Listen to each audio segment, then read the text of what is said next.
சேமியா வச்சு ஒரு சிம்பிளாக ஒரு பிரேக்ஃபாஸ்ட்டு பண்ணுற ஒரு ரெசிபியை காமிக்கிறேன் பாருங்கள்.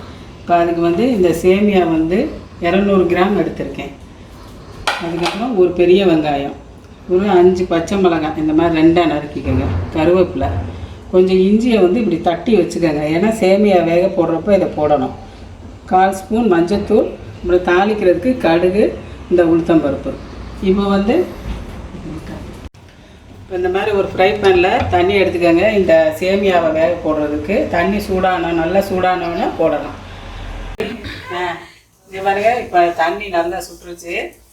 இப்போ அந்த சேமியாவை அதில் போடணும்.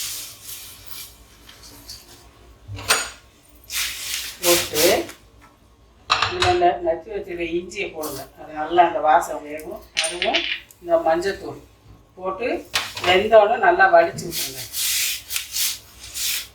கொஞ்சம் உப்பு போடணும், இதுக்கு தேவையான அளவு கொஞ்சம் உப்பு போடணும்.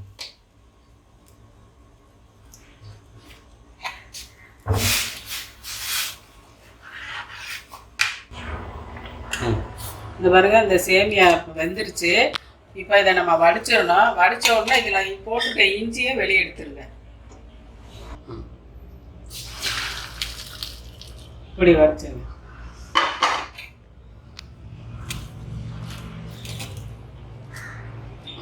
இந்த இஞ்சியை வந்து வெளியே எடுத்துருங்க, வேண்டாம். இந்த இஞ்சி ஸ்மெல்லாம் இந்த சேமியாவில் போயிருக்கோம், அதனால் நம்ம தட்டி போட்ட இஞ்சியை வெளியே எடுத்துருங்க. நம்ம கொஞ்சம் எண்ணெய் ஊற்றி இதெல்லாம் தாளிக்கணும்.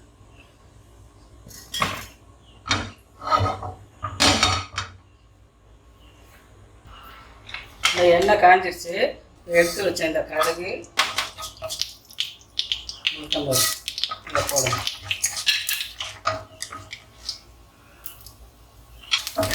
இப்போ பொரிஞ்சிச்சு. இப்போ அந்த வெங்காயம், பச்சை மிளகாய், கருவேப்பிலை இதெல்லாம் போட்டு வதக்கணும்.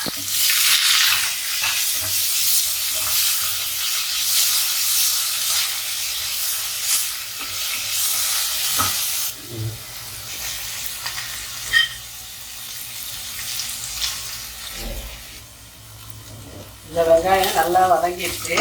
இப்போ நம்ம அந்த வேக வச்ச சேமியாவை இதில் போட்டு கிளறணும்.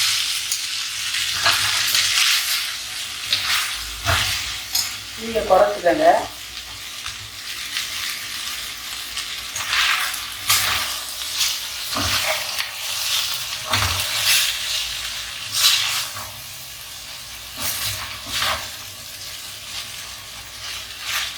இப்போ வந்து சேமியாவில் உப்பு போட்டு வேக வச்சுருக்கோம். இப்போ இந்த வெங்காயத்தெல்லாம் போட்டு உப்பு பார்த்துக்கங்க, பத்தலைன்னா போட்டுக்கோங்க.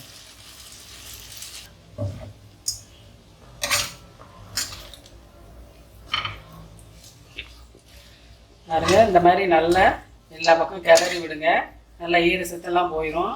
இந்த உப்புமா ரெடி ஆயிடுச்சு.